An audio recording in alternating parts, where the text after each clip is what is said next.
Welcome back to Chaos Lands, and today I'm making a little devlog to show you what happened in the last weeks.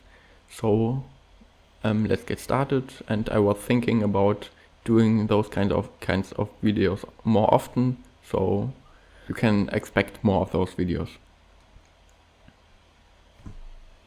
The game now contains an iron shovel that can be used to change the ground of the tile. So for example, here where the person stands or the figure stands is a grass tile, and the iron shovel can be used to change this tile to a different type.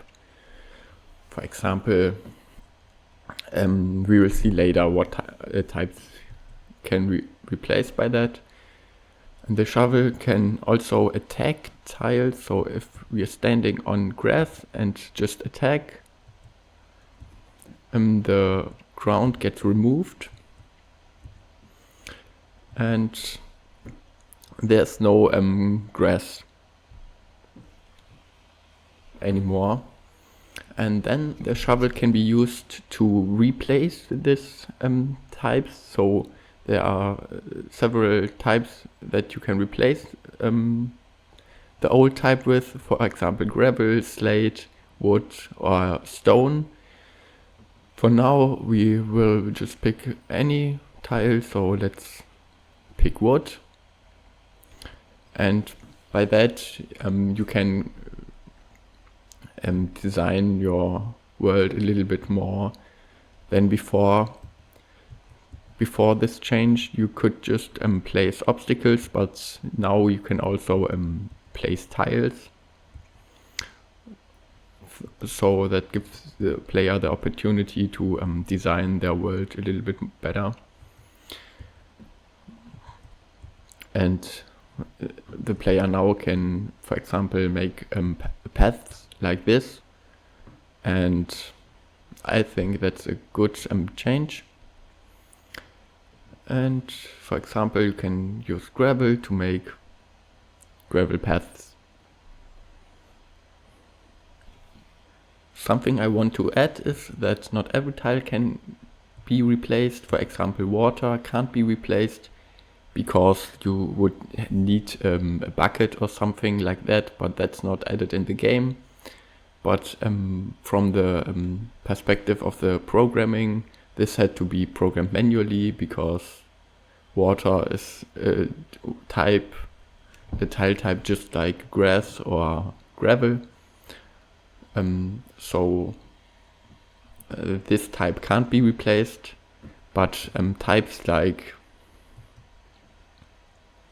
mountains can be replaced. So for example, you can make yourself a little cave if you want to live in a cave, or if you want to do something in a cave, you can just do that. And now I got trapped by this sheep, so I can't move out.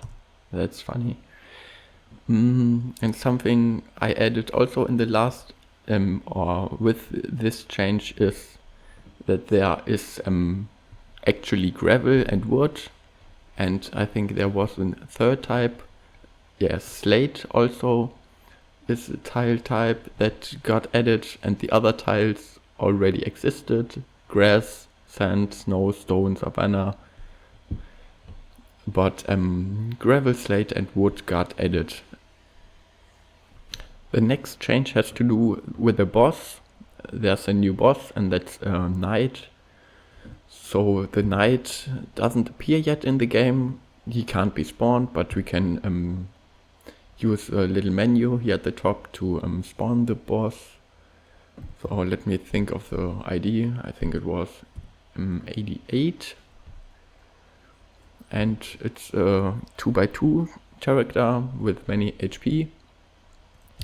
And he has a more complicated moveset than the bosses before.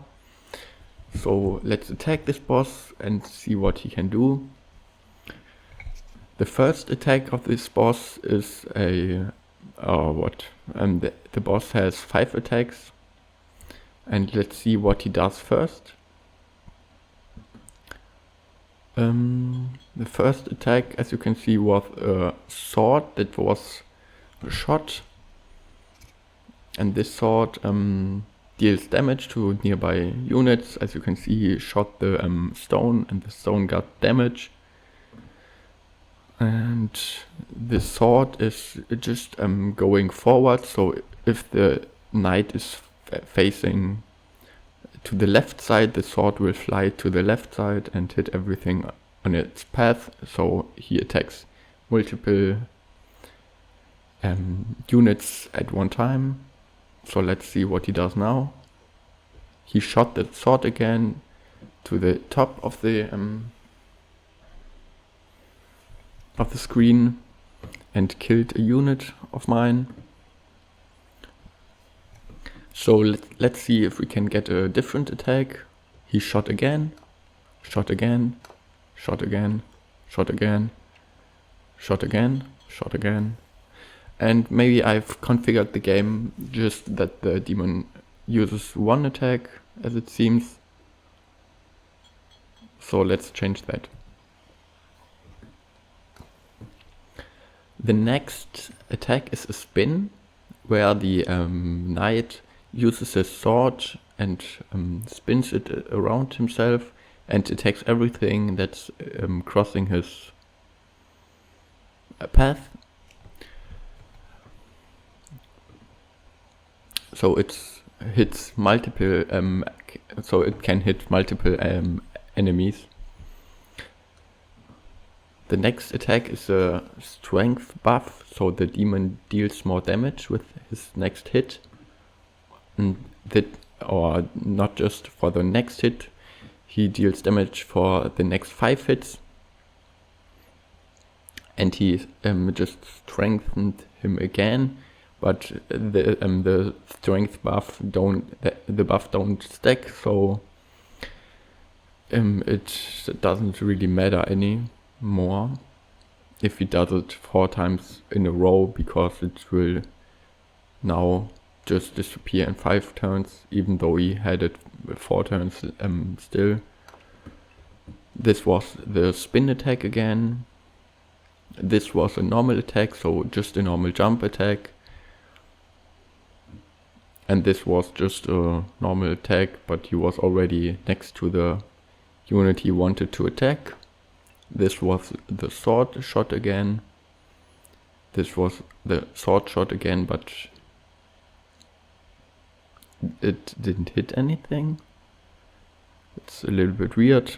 He strengthened him again. He used his swing and he shot again his sword. He jumped attacked and he swung his sword again. And that's for the knight. So I'm at the moment planning to create more bosses so that the player has something to do. And I already created some sprites and added them into the game. And I will just show them now. So this is a dragonfly. And he will fly around and be a boss in charge. And well, at the moment I think he just does nothing. I just added the sprites and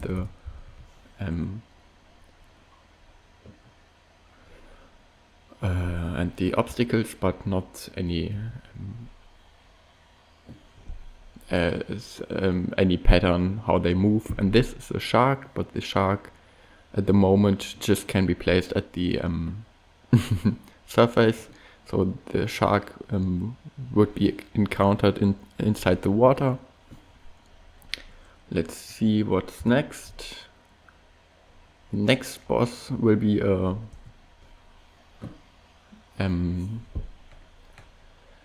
something like a computer, and the computer it should be a robot AI that creates little robots, and this should be a factory which can move and jump around and something like that just outputs many robots. And it also has no move pattern. And I will show you one more boss, and this will be a giant, and I think he's that big that I can't even place him because there's no space. But let's move a little bit down here so I can show him to you. And this will be a big giant that